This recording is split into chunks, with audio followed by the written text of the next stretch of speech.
नमस्कार, आप देख रहे हैं JD24/7 न्यूज। मैं हूं आपके साथ राजेश कुमार। वक्त हमारे खास कार्यक्रम डिफेंस स्पेशल का, जहां पर बात अमेरिका को लेकर आज हम करने वाले हैं। क्या अमेरिका या डोनाल्ड ट्रंप नेटो से अलग हो सकते हैं? डोनाल्ड ट्रंप ने नेटो को एक बार फिर से धमकी दी है और अब आगे क्या होने वाला है यूरोप में, इसको समझना होगा। लेकिन जिस वक्त इस बात की चर्चाएं तेज हैं कि अमेरिका नेटो से भी अलग हो सकता है, उसी बीच फ्रांस प्लानिंग कर रहा है यूरोप के अंदर अपने परमाणु हथियार तैनात करने की। डिटेल से इस मुद्दे पर बातचीत होगी और जिस प्रकार से यूक्रेन से डोनाल्ड ट्रंप ने अमेरिका के कदमों को पीछे खींचा, उसके बाद चीन के हौसले बुलंद हो चुके हैं और चीन के विदेश मंत्री वांग यी ने जापान को चेतावनी देते हुए कहा है कि आप हिरोशिमा नागासाकी भूल गए हैं क्या? चीन उससे भी ज्यादा दर्द आपको दे सकता है। इस मुद्दे पर डिटेल से बात होगी और साथ ही में मणिपुर को लेकर भी कुछ अहम खबरें सामने आ रही हैं, उस पर भी बात करेंगे। लेकिन शुरुआत बड़ी खबर के साथ। क्या नेटो से अलग होने की तैयारी में है ट्रंप? नेटो देशों को अपनी रक्षा खुद करनी होगी, डोनाल्ड ट्रंप बोले। नेटो देशों को डिफेंस बजट बढ़ाना होगा, डोनाल्ड ट्रंप का। यूरोप में परमाणु हथियार तैनात करना चाहता है फ्रांस। क्या नेटो से अलग होने की तैयारी में है ट्रंप? नेटो देशों को अपनी रक्षा खुद करनी होगी, डोनाल्ड ट्रंप। नेटो देशों को डिफेंस बजट बढ़ाना होगा, यूरोप में परमाणु हथियार तैनात करना चाहते हैं मैक्रों। क्या नेटो से अलग होने की तैयारी में है ट्रंप? नेटो देशों को अपनी रक्षा खुद करनी होगी, डोनाल्ड ट्रंप। नेटो देशों को डिफेंस बजट बढ़ाना होगा, डोनाल्ड ट्रंप। यूरोप में परमाणु हथियार तैनात करना चाहते हैं मैक्रों। क्या नेटो से अलग होने की तैयारी में ट्रंप? बड़ी खबर इस वक्त की। नेटो देशों को अपनी सुरक्षा खुद करनी होगी, नेटो देशों को डिफेंस बजट बढ़ाना होगा, यूरोप में परमाणु हथियार तैनात करना चाहते हैं ट्रंप।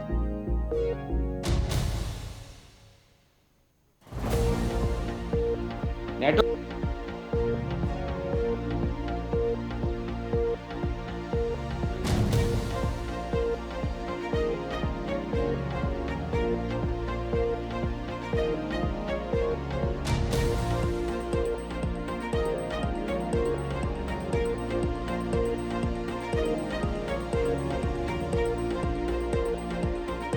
अपनी रक्षा खुद करनी होगी, डोनाल्ड ट्रंप ने कहा।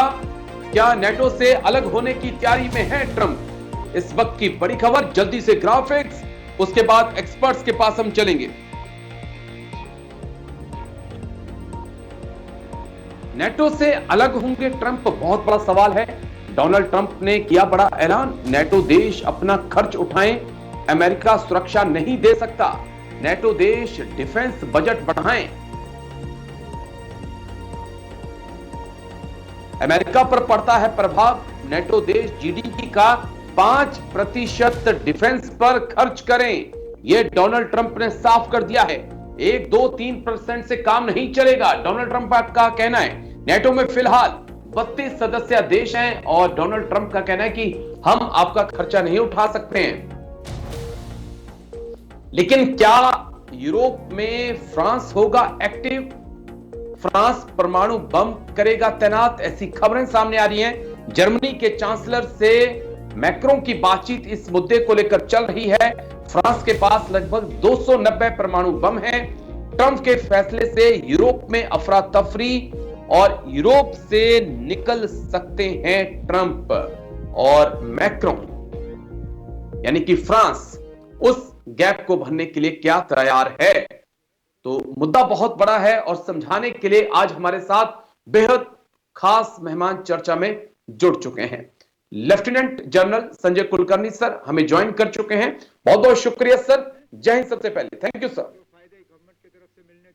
जय हिंद। जय हिंद। हमारे साथ करोड़ी सिंह जी विदेश मामलों के जानकार भी जुड़ चुके हैं। बहुत बहुत शुक्रिया करोड़ी सिंह जी। जय हिंद। Thank you sir. जय हिंद। शुक्रिया सर समय देने के लिए। Lieutenant general Sanjay Kulkarni sir, आपके साथ चर्चा की शुरुआत। यूरोप में जो हो रहा है सर, शायद इतिहास में मुझे लग रहा है कि कम ही ऐसे अवसर आए हैं कि अमेरिका चाहता है कि मैं यूरोप को छोड़ दूं और फ्रांस कह रहा है कि उस जगह को मैं भर दूं। लेकिन जिस प्रकार से नेटो को जो डोनाल्ड ट्रंप ने चिताया है कि जीडीपी का कम से कम 5% आपको करना होगा, अमेरिका आपका भार नहीं उठा पाएगा। क्या ये मैसेज है सर? Thank you Rajesh.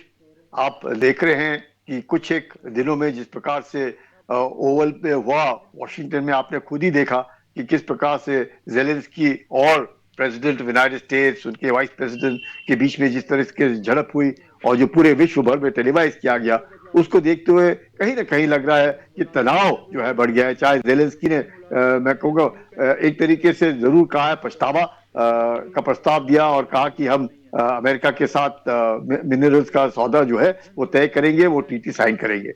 लेकिन ये सबको देखते हुए जरूर एक बात लगता है कि कहीं ना कहीं ट्रंप और यूनाइटेड स्टेट्स को ये लग रहा है कि यूरोपियन जो बाकी डाटो में जैसे 32 सदस्य है अमेरिका शामिल, तो सारे के सारे जो है वो पिगी बैक अमेरिका के बलबूते पे ही काम कर रहे हैं। और पहले अमेरिका बार बार ट्रंप कहते थे 2% ऑफ द जीडीपी, अब वो 2% नहीं कह रहे, अब वो 5% ऑफ द जीडीपी कह रहे हैं। इसका साफ दर्शाता है कि कहीं ना कहीं उनको लग रहा है कि अमेरिका जो है और उनका जो मकसद है मेक अमेरिका ग्रेट अगेन, एक तो मागा हुआ, एक मामा है मेक अमेरिका मैन्युफैक्चर अगेन, तो उसको भी लेकर के जो चिंताएं हैं अमेरिका के बीच में, वो चीन के साथ चिंता है यहाँ। लेकिन यूरोपियन यूनियन जो है उसको लेकर के जिस प्रकार से जेलेंस्की को 2 बार अब उनके साथ जो जिस प्रकार से मीटिंग्स हुई हैं, $4 बिलियन का तकरीबन एड, जिसमें ऑलमोस्ट $1.9 बिलियन के 5,000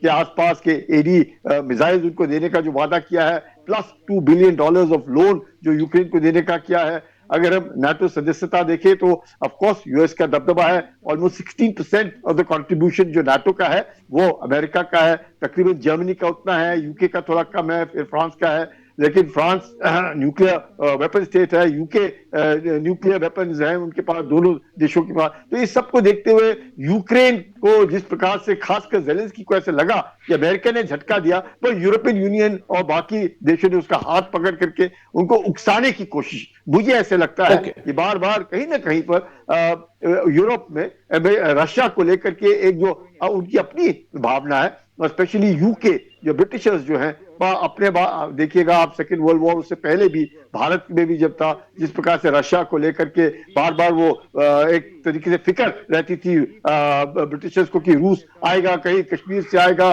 कहीं तजाकिस्तान से आएगा, कहीं अफगानिस्तान में घुसेगा, तो बफर स्टेट बनाओ, सिंकियांग बफर स्टेट, अफगानिस्तान बीच में कश्मीर को यकीन करो कि अपना ब्रिटिश एम्पायर जो कोई खतरा रूस से ना हो। तो रूस को जो खतरा है वो कहीं ना कहीं यूरोपियंस को खाता है, और उसको देखते हुए उन्हें लगता है, यूरोप को ऐसे लगता है कि रूस को जो है कहीं ना कहीं बिल्कुल तोड़ दिया जाए। सोवियत यूनियन से रशिया तो हो ही चुका है, अब इसको भी तोड़ दिया जाए। और कहीं ना कहीं जो यूक्रेन है, जो is one of the largest countries in Europe, उस हिसाब से अगर देखा जाए तो किस प्रकार से आना चाहता है। पर रूस जो है, जैसे नाम ही आप जानते हैं पुतिन का, व्लादिमीर पुतिन, और व्लादिमीर पुतिन से ही आप समझ जाते हैं कि कितना इंटरेस्ट उन्हें यूक्रेन में है, और यूक्रेन को मदर ऑफ रशिया कहते हैं। तो रूस यूक्रेन को छोड़ने के तैयार नहीं, और जिस तरीके से हमें लग रहा है कि यूक्रेन के लिए किसी को ज्यादा दिलचस्पी नहीं है जितनी यूक्रेन के मिनरल्स को लेकर जो दिलचस्पी अमेरिका ने दिखाई है, और जिस प्रकार से रूस ने भी वो भाग यूक्रेन का पकड़ के रखा है। डोनेट्स्क रीजन हुआ, डोनबास हुआ, जापोरिजिया हुआ, खेरसोन हुआ, लुहांस्क हुआ, ये सब रीजन जो है वहां पे मिनरल्स हैं, खाना पीना है, सब कुछ है, तो वो भाग रूस ने रख लिया। और बाकी भाग जो है जिसमें मिनरल, बाकी रेयर अर्थ हैं, वो सब रूस अपना अमेरिका इंटरेस्ट दिखा रहा है। तो कहीं ना कहीं second world war type situation दिख रही है, ईस्ट यूक्रेन और वेस्ट यूक्रेन, जैसे ईस्ट जर्मनी और वेस्ट जर्मनी हुआ था। तो कहीं ना कहीं मुद्दा वहां पे जाकर के अभी अटका है। देखते हैं आगे दिनों में क्या होता है। बस जेलेंस्की को जरूर झटका भी लगा, एक तरीके से खुशी भी हुई कि बाकी यूरोपियन देशों ने उनका साथ दिया, पर अमेरिका जो है वो बिल्कुल जेलेंस्की के व्यवहार से खुश नहीं है, और वो चाहता है कि रूस के साथ जो लड़ाई लड़ रहा है यूक्रेन, वो खत्म होनी चाहिए, क्योंकि उन्हें लग रहा है कि जेलेंस्की कब तक लड़ सकता है जब तक अमेरिका उसको साथ दे रहा है। अमेरिका का साथ नहीं देने में शायद यूक्रेन ना लड़ पाए, तो यूरोपियन यूनियन जो है वो बीच में हेजिंग करके उकसाने की कोशिश लगा हुआ है कि यूक्रेन आप लगे रहो, हम तुम्हारे साथ हैं। वो जो हिसाब है मुझे लगता है कहीं ना कहीं खतरे की घंटी जरूर है। खतरे की घंटी अभी भी बजेगी। चलिए मैं आपके पास आ रहा हूं, करोड़ी सिंह जी, आपका पॉइंट ऑफ व्यू जानना चाहूंगा सर, क्योंकि जिस प्रकार से नेटो को लेकर डोनाल्ड ट्रंप ने चेतावनी दी है, कोई फर्स्ट टाइम नहीं है। इलेक्शंस के दौरान भी उन्होंने एक दो बड़ी चेतावनियां दी हैं कि अमेरिका नेटो का भार नहीं उठा सकता है। और क्या बिना अमेरिका के हम नेटो को देख सकते हैं क्या? मैं समझना चाहूंगा सर। और अगर नेटो डिग जाता है तो क्या वाकई में यूरोप को भी खतरा, यूरोप को ही खतरा है या अमेरिका को भी खतरा होगा अगर नेटो का वजूद नहीं होगा सर? और क्या फ्रांस के अंदर इतनी काबिलियत है कि वो अमेरिका की कमी को यूरोप में पूरा कर दे सर? देखिए राजेश जी, आपने बहुत से सवाल एक साथ पूछ लिए हैं। कुछ महीने सबका जवाब तक छोटा आप छोटा और सर। हम कुछ महीने तक आप और हम सब बातचीत कर रहे थे कि नाटो का एक्सपेंशन होगा एशिया पैसिफिक में। जापान के प्रधानमंत्री कह रहे थे कि एशियन नेटो होना चाहिए, और घटनाक्रम इतनी तेजी से बदला कि आज हम नेटो के भविष्य की बात कर रहे हैं, क्या एग्जिस्ट भी करेगा या नहीं करेगा नेटो। तो ऐसी स्थिति में देखें कि नेटो के 31 सदस्यों की अर्थव्यवस्था और मिलिट्री स्ट्रेंथ एक अमेरिका से कम है। तो 31 देश इतने कमजोर हैं कि वो अमेरिका के बराबर मिलकर भी नहीं आ पा रहे हैं। तो ऐसी स्थिति में ये मानना कि वो अमेरिका को कोई चुनौती देंगे, लेकिन अभी तक किसी भी देश ने, नेटो के सदस्य ने, ये डिमांड नहीं की है कि नेटो की कोई मीटिंग होनी चाहिए। अभी तक जो बातें हो रही हैं वो यूरोप की हो रही हैं। यूरोप के देश हैं वो यूनाइट हो रहे हैं, वो अपनी स्ट्रेंथ को असेस कर रहे हैं। नेटो अभी पिक्चर में ही नहीं है इस तरह की में। और अब आगे क्या होगा, नेक्स्ट स्टेप, यूरोप और अमेरिका के बीच में संवाद होगा, डायलॉग होगा, और फिर नेटो के बारे में बातचीत होगी। तो आज की स्थिति में नेटो के बारे में कोई बहुत ज्यादा डिबेट नहीं हो रही है। आज की स्थिति में डिबेट हो रही है क्या अमेरिका यूरोप के साथ रहेगा और यूरोप को सुरक्षा का भरोसा देगा। अब यूरोप के देशों ने यह महसूस कर लिया कि अमेरिका सुरक्षा का भरोसा नहीं दे सकता, अमेरिका हमारी सुरक्षा इंश्योर नहीं कर सकता, तो हमें अपना प्रयास करना है। और इसके लिए पहले लंदन में मीटिंग हुई, अब ब्रसेल्स में हो गई है, और अब नेक्स्ट स्टेप होगी, अमेरिका के साथ संवाद होगा कि आगे कैसे बढ़ा जाए। और इसके लिए यूरोपियन कंट्रीज ने यह कहा है कि हम सब जेलेंस्की के साथ खड़े होते हैं और अमेरिका उसके साथ नहीं है। तो यह सबसे बड़ा विवाद का मुद्दा होगा जब अमेरिका और यूरोपियन कंट्रीज में संवाद होगा। तो अमेरिका की डिमांड यह है कि जेलेंस्की को तुरंत युद्ध विराम करना चाहिए और जो मिनरल एग्रीमेंट है उस पे साइन करना चाहिए। और इसके लिए जेलेंस्की एग्री होते दिख रहे हैं, और यूरोपियन कंट्रीज भी ये दबाव बना रहे हैं कि आप अमेरिका से एग्री हो जाओ, जो अमेरिका चाहता है तो जेलेंस्की को एग्री कर लेंगे। अब अमेरिका एक दूसरा कार्ड खेल रहा है, वो यह है कि जेलेंस्की लेजिटिमेट रूलर है या नहीं है। और इसमें अमेरिका का इंटेलिजेंस और अमेरिका का ट्रंप के दूत यूक्रेन में सक्रिय हो गए हैं, और वो जो अपोजिशन पार्टीज हैं यूक्रेन की पार्लियामेंट में, उनके साथ बातचीत चल रही है। तो कहीं मुझे ऐसा लगता है कि कहीं चुनाव करवाने के बारे में सौदा नहीं हो जाए जेलेंस्की से समझौता होने से पहले ही, कि चुनाव होने चाहिए और युद्ध विराम अनाउंस कर दें। तो अभी मुझे नहीं लगता कि नेटो टूटेगा या नहीं टूटेगा, नेटो सुरक्षा देगा या नहीं देगा, अभी तो ये मुद्दा ही नहीं आया है बातचीत में। हाँ, ट्रंप बार बार ये कह रहा है कि अमेरिका दुनिया की जिम्मेदारी नहीं ले सकता, अमेरिका दुनिया के लिए खर्चा नहीं कर सकता, न हम दुनिया के विकास में योगदान दे सकते, न हम सुरक्षा दे सकते। और इसमें नेटो भी सम्मिलित है कि नेटो के मेंबर सदस्य हैं वो भी खर्चा करें, अमेरिका अकेला क्यों करे। जी राजेश जी, लेकिन फ्रांस को लेकर मेरे को एक टिप्पणी चाहिए आपसे। क्या फ्रांस फिल कर सकता है उस गैप को जिसको अमेरिका पैदा करना चाहता है? मैक्रों के पास इतनी ताकत है और इतिहास गवाह है कि सेकेंड वर्ल्ड वॉर के बाद और उससे पहले भी अमेरिका और फ्रांस कभी एक टेबल पे नहीं रहे, दोनों विपरीत विचारधाराएं सर। देखिए, फ्रांस और अमेरिका के बीच में पहले से मिसअंडरस्टैंडिंग है। ट्रंप के पहला टर्म था, उस समय भी वो कह चुके थे कि हम अमेरिका के अलाई हैं, वेसल स्टेट नहीं है। ये मैक्रोन का स्टेटमेंट है। तो अगर आप अमेरिका के केवल अलाई हैं, वेसल स्टेट नहीं है, इसका मतलब फ्रांस अपनी ऑटोनॉमी को असर्ट कर रहा है और फ्रांस यूरोप को लीडरशिप देने के लिए तैयार है। लेकिन वहां यूरोप में लीडरशिप में ब्रिटेन और फ्रांस में कंपटीशन हो सकता है। दोनों न्यूक्लियर पावर हैं, तो दोनों में कितनी समझ विकसित होती है। अभी तक तो ब्रिटेन और फ्रांस में समझ अच्छी है, लेकिन आगे अगर फ्रांस ज्यादा असर्ट करेगा तो अमेरिका ब्रिटेन को साथ लेगा और इनकी यूनिटी को कमजोर करने का प्रयास करेगा कूटनीतिक दृष्टि से, क्योंकि फाइनली ब्रिटेन अमेरिका के समर्थन में जाएगा। मुझे लग रहा है वो यूरोप के समर्थन में नहीं रहेगा। जिस तरह की ब्रिटेन की इतिहास है, ब्रिटेन जिस तरह की उनकी रणनीति है, कूटनीति है, तो अल्टीमेटली ब्रिटेन अमेरिका के सामने जाएगा। तो हो सकता है कि ब्रिटेन अमेरिका और दूसरे यूरोपियन कंट्रीज में एक ब्रिज बनाने का काम भी करे, समझौता बनाने की काम भी करे, तो फिर फ्रांस अकेला यूरोप की सिक्योरिटी इंश्योर नहीं कर सकता। जी राजेश जी, चलिए इसको देखना होगा। मैं लौटता हूं सर आप दोनों के पास, क्योंकि एक और बड़ी खबर आ रही है, उसके बाद मैं आप दोनों के पास आऊंगा। और ये और बड़ी अहम खबर है जिस पर बातचीत करना बहुत जरूरी है। डोनाल्ड ट्रंप के फैसलों का एशिया में असर। चीन ने जापान को दी परमाणु बम की धमकी। हिरोशिमा नागासाकी से ज्यादा दर्द देंगे, वांग यी बोले। जापान की सीमा में पहुंच रहे चीनी जेट। इस वक्त की बड़ी खबर, डोनाल्ड ट्रंप के फैसले का एशिया में असर। चीन ने जापान को दी परमाणु बम की धमकी। हिरोशिमा नागासाकी से ज्यादा दर्द देंगे, वांग यी ने कहा। जापान की सीमा में पहुंच रही है चीन के ड्रोन और जेट। जल्दी से एक बार ग्राफिक्स प्ले करिए एक्सपर्ट्स के पास, उसके बाद चलेंगे।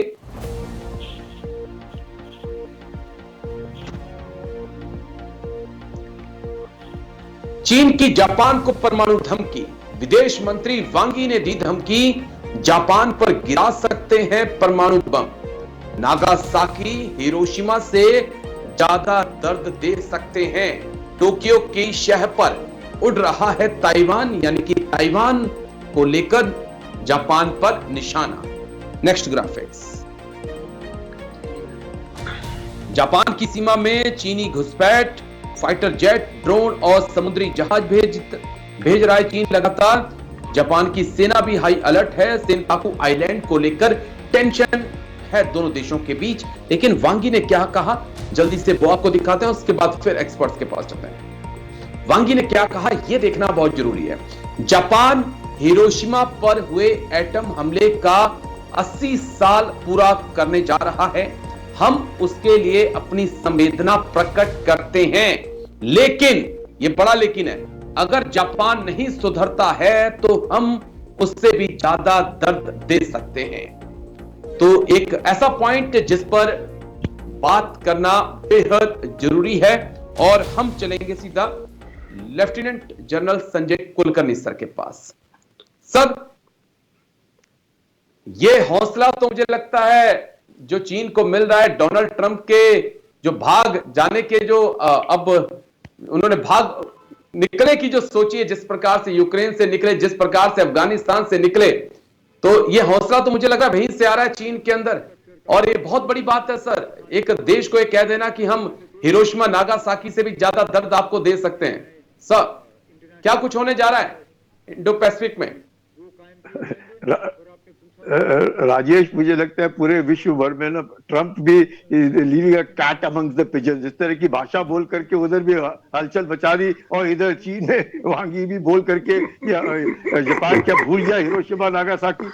ये सब बातें जो हैं कहीं अपने अपने इसमें देखनी पड़ेगी, क्योंकि चीन को भी लगता है, आपने देखा कि जिस प्रकार से चीन ने कहा कि टैरिफ वॉर हो, ट्रेड वॉर हो, कोई सब प्रकार के वॉर के लिए चीन तैयार है। तुरंत अमेरिका ने जवाब दे दिया कि भाई अपने जो वेपन्स है डिप्लॉय करो, देखते हैं हम भी लड़ने के लिए तैयार। ये सब कहने की बातें होती हैं और ये होएगा नहीं और होना भी नहीं चाहिए। और जिस प्रकार से जापान भी बार बार बोलता है डेटरेंस बाय डिटेक्शन, जिस प्रकार से चीन भी जो है ईस्ट चाइना सी में सिनकाकू आइलैंड्स को लेकर के सेंसिटिविटी है वो जानता है, लेकिन जापान जो है मैंने खुद देखा है कि किस प्रकार से लगातार निगरानी रखते हैं, और जैसे ही उनके शिप्स या बोट्स या कोई ड्रोन या कोई भी फाइटर जेटक्राफ्ट आते हैं जापान से तुरंत टेक ऑफ होता है और उनको दूर, वो उसी में कहते हैं डेटरेंस बाय डिटेक्शन, डिटेक्ट किया तुरंत फ्लाई किया उनको पीछे भगा दिया। ताइवान को लेकर के जैसे सबको मालूम है कि ताइवान जो है एक वक्त कॉलोनी थी किसकी, जापान की, जब तक दूसरे महायुद्ध में जापान हार गया उसके बाद ताइवान जिस प्रकार से आज भी मतलब अपने आप को इंडिपेंडेंट पर एक ऐसा इंडिपेंडेंस की वन चाइना पॉलिसी में चीन कहता है कि ताइवान हमारा हिस्सा है, तो उसको लेकर के चीन का मानना है कि अगर कोई ताइवान की मदद करेगा तो उनको लगता है कि जापान जो नजदीक है, जापान में भी ओकिनावा में बहुत बड़ा बेस है अमेरिका का, तकरीबन 35 से 40 हजार ट्रुप अमेरिका के उधर बेस्ड होते हैं, ज्यादा दूर नहीं है ताइवान से ईस्ट चाइना सी में। और उसके अलावा साउथ चाइना सी में आप देख रहे हैं किस प्रकार से जो चीन की हरकतें देख रहे हैं, 9 डैश लाइन को देख रहे हैं, किस प्रकार से फिलीपींस और स्कालबोरो शोल को लेकर के जो हरकत होती है, किस प्रकार से उनके कोस्ट गार्ड की जो वेसल्स हैं किस प्रकार से एक दूसरे को पानी डालते हैं, एक दूसरे को टक्कर लगाने की कोशिश करते हैं, उधर हमने देखा। वहां पर भी हमने देखा कि किस प्रकार से अमेरिका ने अपने ट्रुप्स और मिसाइल्स जो है, पैट्रियट मिसाइल जो है वो फिलीपींस में लगाए हैं। इसके अलावा जिस प्रकार से उनका एयरक्राफ्ट कैरियर साउथ कोरिया में जाकर के डॉक हुआ है वो भी दर्शाता है, और फ्रीडम ऑफ नेविगेशन को लेकर के, रूल ऑफ लॉ को लेकर के किस प्रकार से अमेरिका बार बार साउथ चाइना सी में अपना दबदबा बताना चाहता है। चीन भी कोशिश कर रहा है, चीन को लगता है कि अमेरिका जो है सबको उकसाने की कोशिश कर रहा है, पर अमेरिका का मानना है कि साउथ चाइना सी में, इंडो पैसिफिक में rule of law, freedom of navigation होना चाहिए। उसको देखते हुए चीन किस प्रकार से कार्रवाई करे। चीन आज की तारीख में सबसे बिगेस्ट नेवी है विश्व में इन टर्म्स ऑफ नंबर्स, चाहे इन टर्म्स ऑफ सोफिस्टिकेशन ना हो बट एटलीस्ट इन नंबर्स में उनके पास है। पर ऑफ कोर्स अगर हम देखें एयरक्राफ्ट कैरियर्स देखें तो अमेरिका के पास बहुत ज्यादा है, और वो भी न्यूक्लियर है जो यानी कि पूरे साल लगातार रह सकते हैं ओशन में। तो काफी कुछ अमेरिका के पास है in terms of its capacity building and in terms of modern technology, जो चीन के पास नहीं। चीन के पास नंबर्स है लेकिन वो सोफिस्टिकेशन और मॉडर्नाइजेशन नहीं है जो अमेरिका के पास है। तो ये सबको देखते हुए कि चीन को लगता है कि ताइवान को लेकर के शायद चीन को लगता है कि ये एक मौका है, क्योंकि American involvement in Ukraine, America involvement in Gaza, America और यूरोपियन यूनियन के बीच में गड़बड़, अमेरिका और नाटो के बीच में ये, अमेरिका और रूस को लेकर, तो अंदर में बीच में अगर बहती गंगा में हाथ अगर धो ले चीन, तो चीन को लगता है कि बहुत अच्छी बात है। तो वो इतना आसान तो होगा नहीं, इसलिए इस तरह की बातें जो हो रही है, और ये उनके फॉरेन मिनिस्टर का एनुअल एक प्रेस स्टेटमेंट होता है जिसमें उन्होंने इस तरह की बातें कही है, पर I don't think we should take it very serious. लेकिन हर बात के पीछे कुछ तो मैसेज होता है सर, कुछ तो मैसेज देने की कोशिश की जाती है। मैं लौटूंगा आप दोनों के पास, एक छोटे से ब्रेक के लिए रुकूंगा, ब्रेक के बाद सीधा करोड़ी सिंह जी आपके पास आऊंगा, और यह भी समझना होगा कि क्या बंद बोतल में से एक जिन को निकालने की कोशिश चीन कर रहा है। ये जिन कोंगी ने जापान को धमकाते हुए कहा है कि हिरोशिमा नागासाकी मत भूलिएगा, चीन उससे भी ज्यादा दर्द देना जानता है।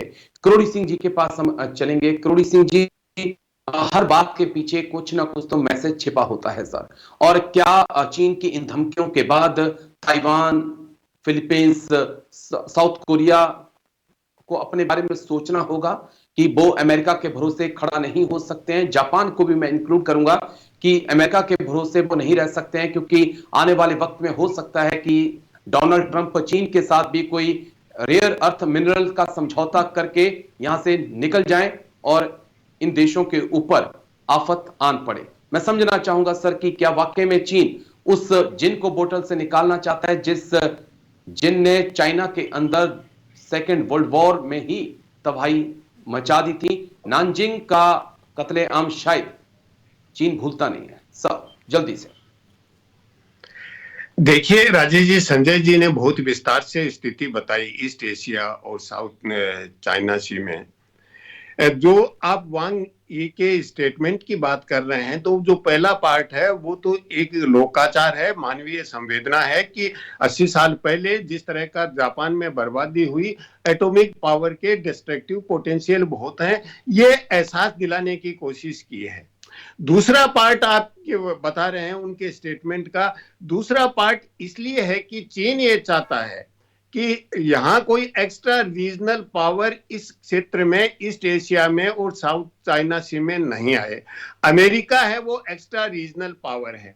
अमेरिका की अकाउंटेबिलिटी और रेस्पॉन्सिबिलिटी ये है कि एक तरफ साउथ कोरिया, नॉर्थ कोरिया और चाइना के बीच में है, चाइना और जापान के बीच में प्रॉब्लम है, ताइवान को खतरा है, ताइवान को चीन अपना प्रोविंस मानता है। तो ऐसी स्थिति में अमेरिका ने उनकी सुरक्षा की गारंटी ले रखी है, सुरक्षा की जिम्मेदारी ले रखी है, गारंटी नहीं कहूं तो ऐसी स्थिति में अमेरिका वहां पे अपने जहाज या रखेंगे या दूसरी उनको सुविधाएं देंगे, अपने कमांड मिलिट्री रखेंगे, तो ये तो अमेरिका ने जिम्मेदारी बहुत पहले से ले रखी है।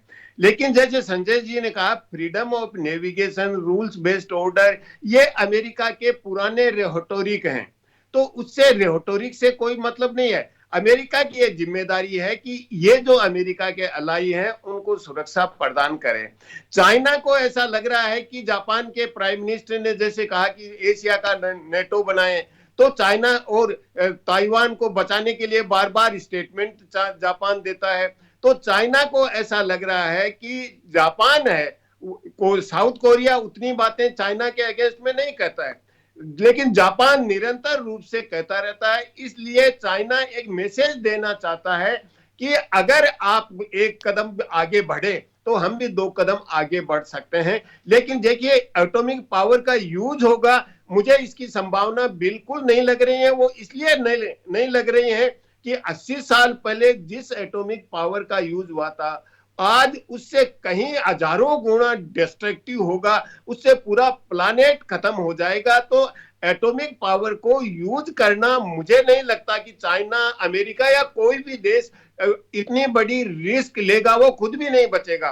तो ये तो केवल एक संदेश देने का तरीका है, मैसेज देने का तरीका है। लेकिन चाइना का कंसिस्टेंट स्टैंड है कि ताइवान उनका प्रोविंस है, एक्स्ट्रा रीजनल पावर को यहां नहीं आना चाहिए। इसका मतलब यह हुआ कि इस क्षेत्र में चाइना का प्रभाव बना रहना चाहिए। जो एक ग्रेट पावर होता है उसकी एम्बिशन होती है, ये वो चाहता है। तो चाइना वही चाहता है कि अमेरिका यहां ज्यादा हस्तक्षेप नहीं करे। और ताइवान पे मुझे नहीं लगता कि, कुछ हमारे साथी कहते हैं कि जल्दी अटैक करेगा, ताइवान को ले लेगा, लेकिन मुझे नहीं लगता कि चाइना इतनी जल्दबाजी करेगा कि ताइवान पे बाय फोर्स और मिलिट्रीली कब्जा करेगा आज की स्थिति में। जी राजेश जी। बस एक सवाल, आपने कहा कि अमेरिका ने जिम्मेदारी ले रखी है, लेकिन अमेरिका ने जिम्मेदारी तो उन अफगानियों की भी ली थी सर, जिन अफगानियों ने अमेरिका की मदद की थी तालिबान के खिलाफ। आज वो पाकिस्तान में सड़ रहे हैं और पाकिस्तान धक्का मारकर उनको अफगानिस्तान में भेज रहा है, लेकिन डोनाल्ड ट्रंप कह रहे हैं कि नो एंट्री। कुछ ऐसा ही वादा यूक्रेन के साथ भी किया गया था सर कि हम आपको हथियारों की सप्लाई करेंगे। यूक्रेन खुद थोड़ी लड़ने गया, अमेरिका ने उकसाया सर। आज अमेरिका ने अपने हाथ पीछे खींच लिए। करोड़ी सिंह जी, देखिए राजेश जी, हर देश का अपना राष्ट्र हित होता है और हित का बार बार वो असेसमेंट करते रहते हैं पीरियोडिकल। और जब सत्ता परिवर्तन होती है, नए रूलर आते हैं, तो वो अलग दृष्टिकोण से असेस करते हैं अपने इंटरेस्ट का। और अपने इंटरेस्ट को पूरा करने में अगर किसी की उपयोगिता नहीं है, वो ज्यादा बर्डन बनता है, लायबिलिटी बनता है, तो उसको छोड़ के चल देते हैं।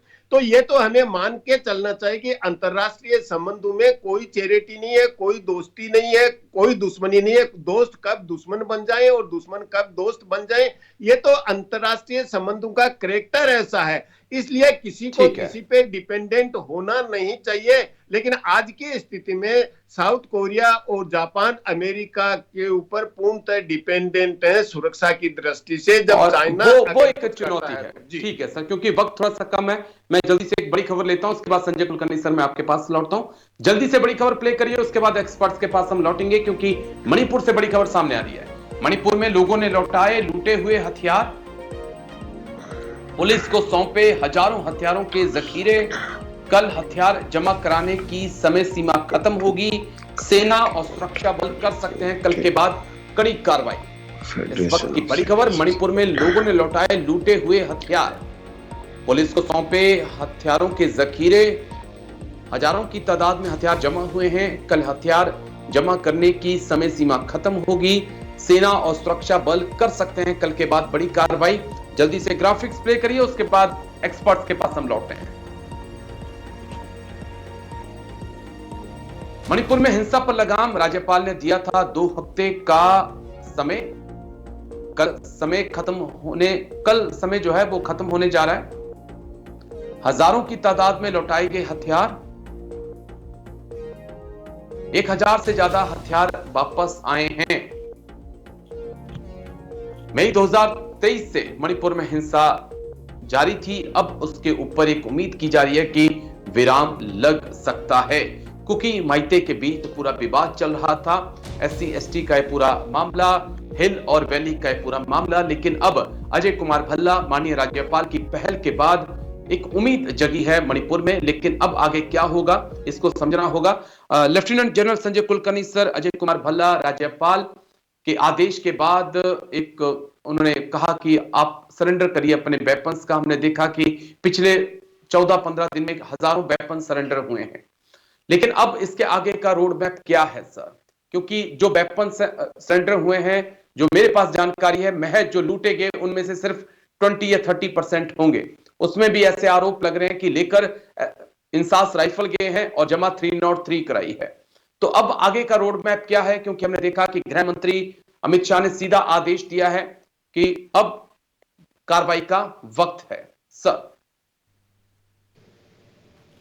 राजेश, सिचुएशन जो है काफी सेंसिटिव है, क्योंकि जरूर पिछले 2 हफ्ते से लगातार जिस प्रकार से गवर्नर साहब ने कहा है कि हथियार वापस किए जाए, ये सोच करके भी अगर हम चले कि तकरीबन 1000, 1200, 1500 से इवन 3000 भी हथियार आए हैं। 6000 हथियार लूटे गए हैं, 1-2 नहीं, 6000, जिसमें ऑटोमेटिक्स भी है। तो 50% से ज्यादा हथियार तो अभी भी नहीं आए हैं।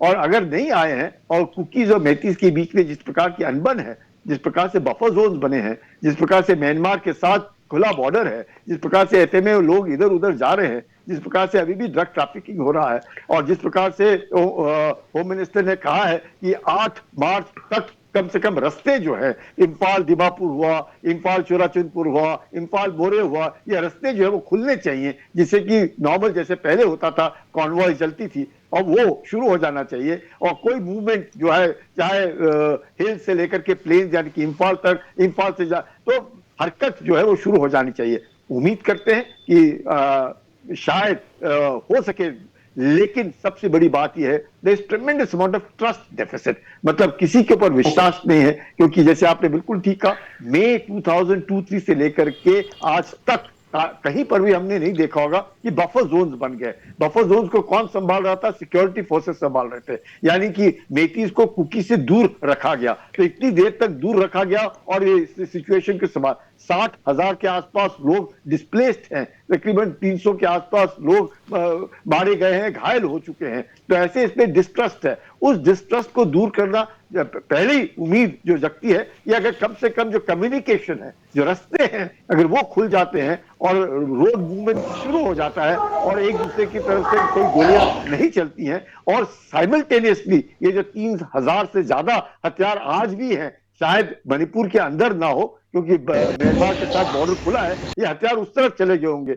अगर हथियार को लूटा सिर्फ मेथीज ने नहीं है, कुकीज ने भी लूटा है। अगर कुकीज ने कम लूटा है तो कुकीज को म्यांमार से हथियार आए हैं। तो ये इतना सारा जो हथियारों का जमावड़ा मणिपुर के अंदर है और दोनों कम्युनिटीज के बीच में डिस्ट्रस्ट है, और उसके बीच में अगर शांति बहाल हो सकती है और लोग हथियार देते हैं, अगर मूवमेंट हो सकता है, तो मुझे लगता है तेज जो है हम मान सकते हैं कि सक्सेसफुल है। क्योंकि कम से कम गाड़ियां चलेंगी, रोड खुलेंगे, कॉन्वॉय मूवमेंट होगा, जो परेशानी सबको हो रही थी वो नहीं होगी। और धीरे धीरे करके जब बातचीत शुरू होगी, दोनों कुकीज और मैथीज के दोनों एक टेबल के ऊपर मई 2023 से आज तक वो बैठे नहीं है, इकट्ठे नहीं बैठे हैं, अलग अलग जरूर बैठे, इकट्ठे नहीं बैठे हैं। अगर जब इकट्ठे बैठेंगे गवर्नर साहब के साथ और अपनी अपनी जो परेशानियां बताएंगे, एक दूसरे से बातचीत होगी, तो जरूर इतने सालों से इकट्ठे रहे हैं तो दोबारा जागृत जो भावना है एक दूसरे के बीच में, जो प्यार मोहब्बत कुकी, जो नागा, मेथी सबके बीच में है, वो चलेगा। क्यों? तो बहुत सेंसिटिव है। म्यांमार में हम जानते हैं किस प्रकार से हरकत है, बांग्लादेश में हम जानते हैं क्या हो रहा है, चीन क्या कर सकता है हम जानते हैं, ये कहां पे स्टेट स्टेट है, हम सब जानते हैं। तो ऐसे सेंसिटिविटीज को देखते हुए मुझे लगता है कि सरकार ने और गवर्नर साहब ने प्रेसिडेंट रूल को ला करके जिस प्रकार से शुरुआत की है, एक अच्छी शुरुआत है, लेकिन उस शुरुआत के ऊपर हमने अमल करना और उसको लगातार जिस प्रकार से सर्च एंड डिस्ट्रॉय ऑपरेशंस है, क्योंकि 2 हफ्ते तो उन्होंने ऑलमोस्ट एमनेस्टी दी थी कि सब अपने अपने हथियार जमा करो, नहीं किया है। तो अब मुझे लगता है सर्च तो एंड डिस्ट्रॉय अब ऑपरेशन एक्शन होगा, शुरू हो क्योंकि जाएगा। समय थोड़ा सा कम होता जा रहा है, माफी चाहूंगा, सिर्फ 2 मिनट मेरे पास बचे हैं। करोड़ी सिंह जी आपके पास जाऊंगा। करोड़ी सिंह जी, किस प्रकार से अब आगे का रोड मैप आप देख रहे हैं? एक उम्मीद हम कर सकते हैं कि वाकई में कुकी और माइते एक टेबल पे बैठेंगे, क्योंकि अजय कुमार भल्ला गवर्नर, माननीय गवर्नर ने एक बड़ी अहम पहल की है, कितना उसका असर अब हम लोगों के बीच देख सकते हैं? देखिए राजेश जी, मैं संजय जी की बात में थोड़ा सा ऐड करना चाहूंगा कि मुझे उम्मीद कम लग रही है, आशंका ज्यादा लग रही है। और जब हथियारों के सरेंडर करने की बात आई तो ध्रुवीकरण और ज्यादा मजबूत हो गया है। एक तरफ है कमेटी ऑन ट्राइबल यूनिटी, ये कुकी बेस्ड है, जिसको मिजोरम का भी समर्थन मिल रहा है। दूसरी तरफ जो मतई बेस्ड अम्ब्रेला ऑर्गेनाइजेशन है, वो federation of civil society organisations. तो जो फोकस है, जो फेडरेशन है, वो अपना एक मार्च निकालना चाहता है कुकी डोमिनेटेड एरिया में। और जो कोटू है, जो कमेटी ऑन ट्राइबल यूनिटी, वो डिटरमिन्ड है कि हम उनको यहां नहीं निकालने देंगे। तो जो एक फेडरेशन बन गए हैं अलग अलग ऑर्गेनाइजेशंस के एक साथ, तो ये एक ध्रुवीकरण हो गया कुकीज का और मैतई का। तो हथियार तो कम हो जाएंगे, लेकिन ये ध्रुवीकरण हो गया है, तो साथ कैसे बैठेंगे? मतई के एरिया में कुकी नहीं आ सकते, कुकी के एरिया में मतई नहीं जा सकते। और इसी बीच में जो फेडरेशन है मतई का, उसने डिमांड कर दी कि जो कुकी ऑर्गेनाइजेशन है या कुकी एमएलए है, उनको सबको आतंकवादी घोषित कर दिया जाए। अगर आप आतंकवादी घोषित करवाते हैं तो फिर तो बातचीत की गुंजाइश ही नहीं हुई। बातचीत तो तब होगी ना जब साथ बैठेंगे, सौहार्दपूर्ण वातावरण बनेगा। तो ऐसी स्थिति में कुकी जो ऑर्गेनाइजेशन है, जिसको कोटू कहते हैं, वो डिटरमिन्ड है कि कुकी को अलग से ऑटोनॉमी दी जाए। और जो पहले से इनकी डिमांड है कि यूनियन टेरिटरी कुकी एरिया को बना दिया जाए, ये एक समाधान हो सकता है। तो अगर बातचीत भी होगी तो जो कोटू है वो निश्चित रूप से यही डिमांड रखेगा कि हमें यूनियन टेरिटरी बना दी जाए, हमें मतई पे या जो मेजोरिटी की गवर्नमेंट होगी मणिपुर में, उस पे भरोसा नहीं है। जी राजेश जी। जी, और देखना होगा सर, देखना होगा कल शाम 8 बजे तक का वक्त है, उसके बाद देखना होगा परसों से क्या कुछ रुख सुरक्षा बलों का मणिपुर में रहता है। लेकिन बहुत बहुत शुक्रिया आपका करोड़ी सिंह जी, बहुत बहुत शुक्रिया lieutenant general Sanjay Kulkarni sir, मेरे साथ चर्चा में जुड़ने के लिए, तमाम पहलुओं पर इतनी बारीकी से बात रखने के लिए। तो डिफेंस स्पेशल में आज इतना ही, कल फिर होगी मुलाकात, दीजिए इजाजत, नमस्कार।